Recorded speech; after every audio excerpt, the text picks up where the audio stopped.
Well, after Kathleen Kennedy, Destroyer franchises, got epically roasted by both South Park and Gina Carano. Yes! Yes! You thought it was over, right? No!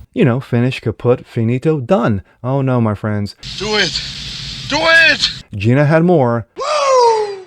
This time, aimed squarely at HBO and Max. Covering Steel. I'm Jazz Berganzo, and this is What's Next.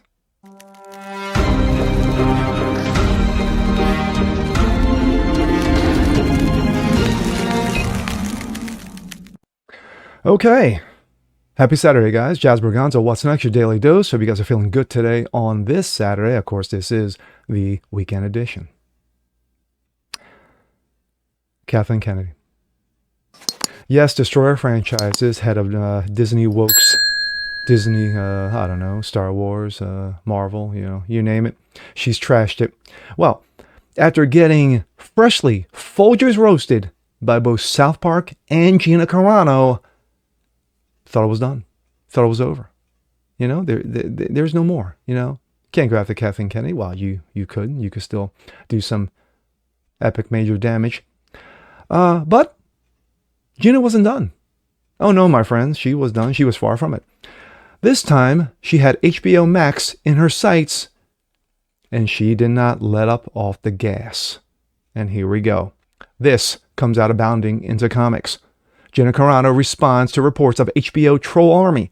How many lives were ruined because of Twitter bots canceling them? In continuing to take a stand against Hollywood's shameless hypocrisy, the former Mandalorian actress, Gina Carano, and badass herself, has pointed to recent reports of HBO using a number of fake Twitter profiles to harass their critics, and yet further proof that the entertainment industry is absolutely no friend of those who challenge the narratives. And this is Gina Carano putting putting HBO Max on full blast.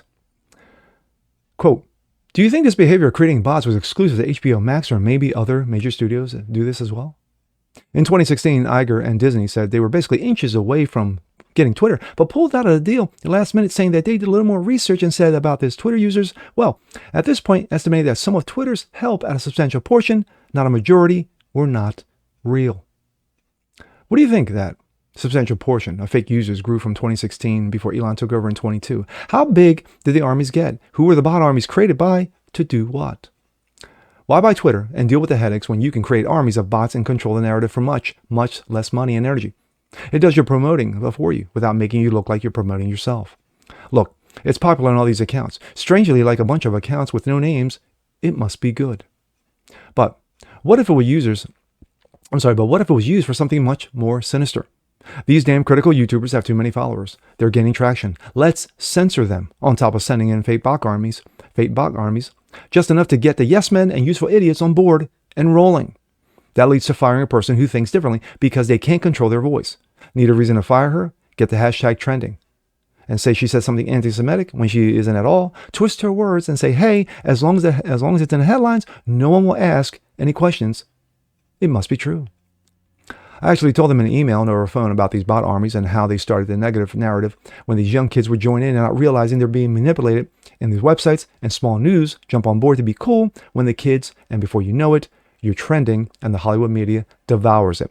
I told them I believed that this was happening to me. A manipulated mob being used every day to spread propaganda to protect the most corrupt. They didn't need Twitter, they just needed to buy the narrative. So why does everyone just laugh it off when the facts, when the suits do them something wrong? Or how silly are those silly little harmless suits instead of the suits being forced to grovel and correct the wrong that they do, just like they demand so many others to do. It's not like that they don't know how to apologize. They wrote the playbook on fake apologies. They literally destroy careers and livelihoods and get sympathy pieces written on them, while those whose life is destroyed just having an opinion that was before its time or made a mistake and hurt feelings get destroyed. The action of bot armies is a much, much bigger offense than people are realizing. How many lives were ruined because of Twitter bots canceling them? In defamation lawsuits, you need to have evidence to intend to do harm and intent to do harm. Defamation lawsuits are very tricky, especially when you're going up against someone with endless amounts of cash.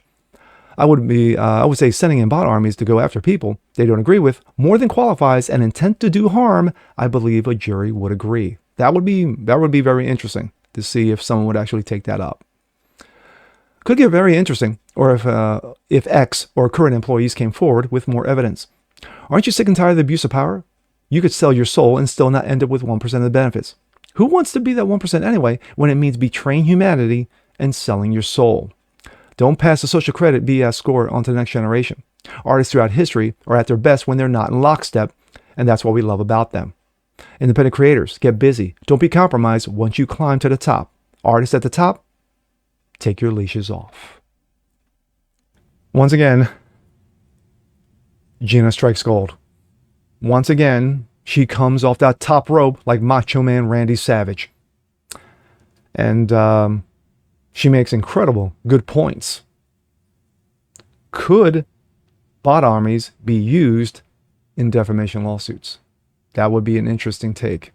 It would be interesting if an attorney would actually take up something like that. And we could possibly see that in the future.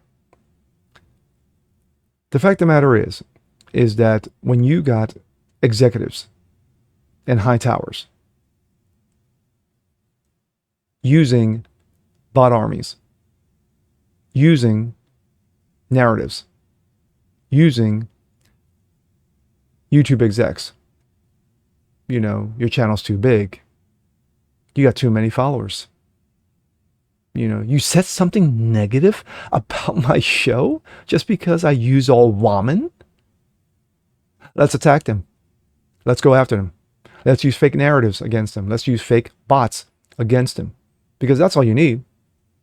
You don't need to spend tons of money. Just as she said, you don't need to spend all that kind of cash when you can just go online, go on Twitter, Getter, MeWe, whatever social media platform you want to use.